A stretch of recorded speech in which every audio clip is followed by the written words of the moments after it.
Hey travel friends, this is Matt with Coastal Compass, and today I am at Sandals Ochi and I'm going to be showing you a room tour of their Romeo and Juliet Butler Suites. Now these are fantastic things to check out if you want next level service, seclusion, and something a little extra bougie. You'll have a living area with a bar on one side, a patio with your own private plunge pool in the morning, and then your bedroom and bathroom on the other side. And it's all walled off, you have it all to yourself, and your butler will bring you anything you need. And one of the coolest things I've ever seen was they'll have a floating breakfast for you in the private plunge pool. If you see this and you want to book, please click Contact Us in the show notes. I'll reach out and help you curate the perfect vacation for your stay at this resort. And if you want to book yourself, we do have an affiliate link. I want to ask that you please use that. That really helps me out when you do that.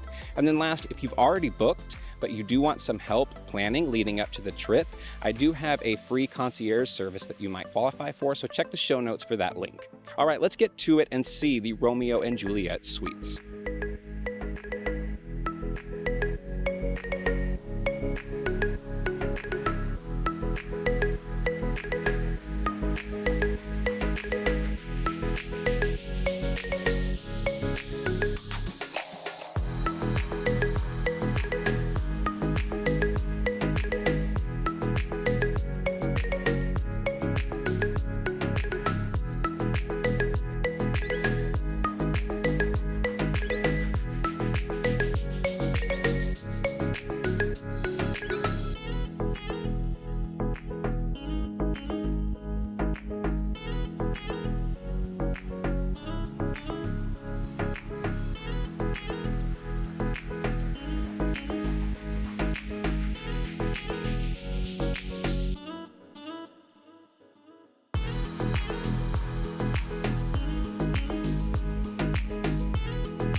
All right, well, that's all the shots for the Romeo and Juliet Suites. Again, if you liked what you saw and you want to book, please click Contact Us in the show notes. I'll help you get everything taken care of. Or use our affiliate link to book yourself. That really helps us out. And then last, again, if you've already booked within the last few days and you haven't paid in full, we can still be your concierge service leading up to the trip. Check out the link in the show notes to see if you qualify. And then subscribe for more content. We're going to be bringing you more Sandals and Beaches content weekly. We'll see you soon.